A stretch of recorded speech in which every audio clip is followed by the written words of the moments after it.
Most people think that petrodollar is a finance term. I think that is already the first mistake, because when people hear a word like that, they imagine economists, central bankers, bond traders, currency charts, and men in dark suits talking in polite language no normal person wants to hear. That is not how I see it. I see the petrodollar as one of the most powerful political inventions of the modern age. I see it as the mechanism that helped America turn a currency into a necessity.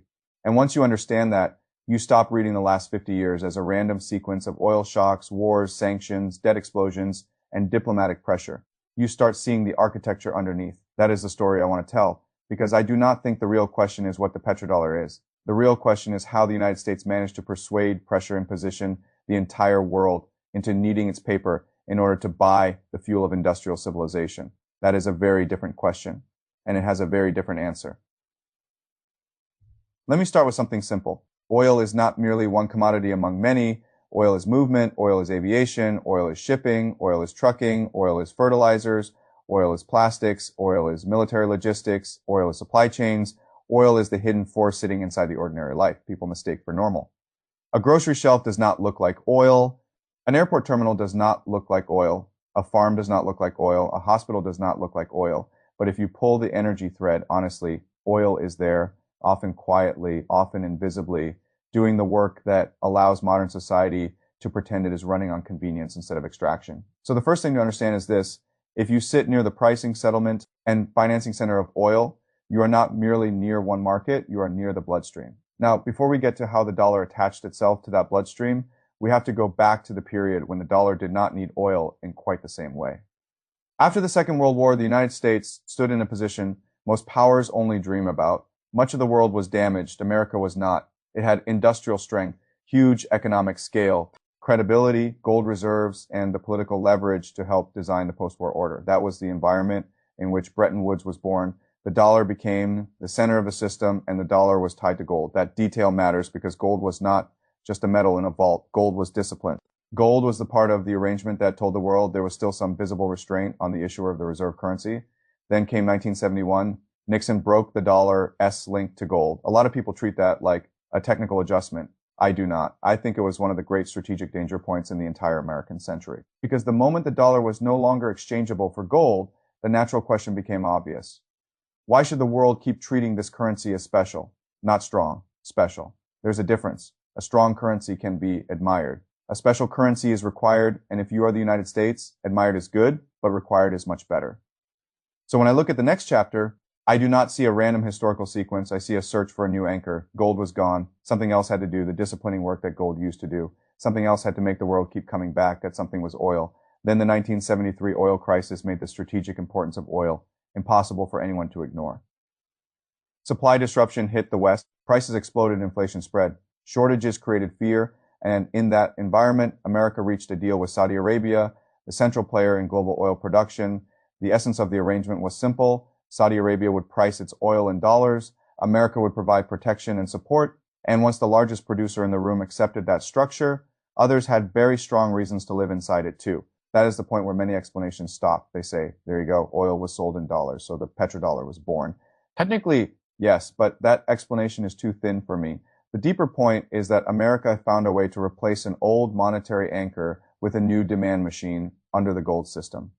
The world needed dollars because dollars had a formal relationship to gold. Under the petrodollar system, the world needed dollars because dollars had a functional relationship to energy. That is a profoundly different kind of power. Gold says your currency is constrained. Oil says your currency is needed. And for a reserve issuer, needed is a beautiful word. Now think like a country that imports energy. You may dislike Washington.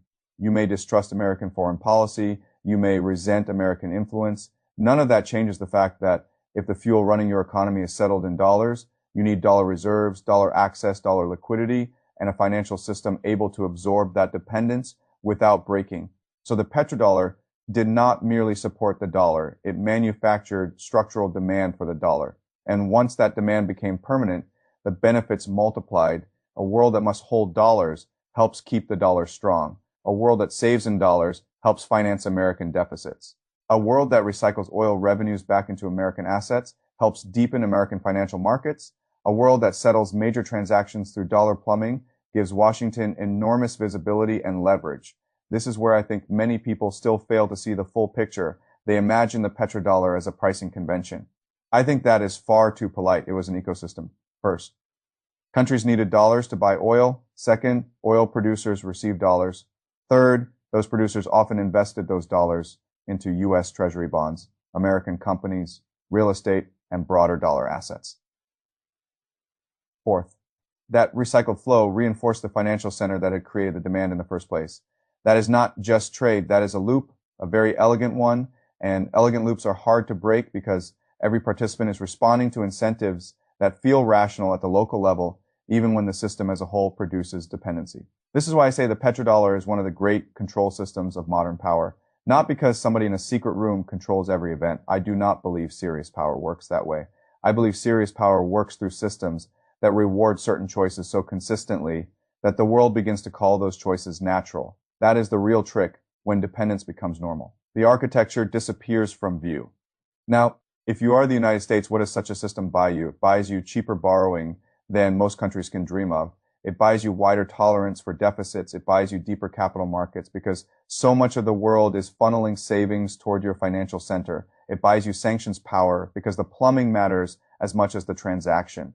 And it buys you geopolitical reach because financial dependence is often a softer, more durable form of power than military occupation. That is why I always tell people this. A country does not need to occupy your capital to shape your choices. If it sits at the center of the currency, settlement, and reserve structure your economy depends on, it already has one hand on your options. Now, none of this means the system is eternal. People have been trying to loosen it for years. Russia has tried to reduce its dollar use. China has promoted yuan. Denominated contracts, countries under sanctions have every reason to search for alternatives. The BRICS countries talk openly about reducing dependence on the dollar.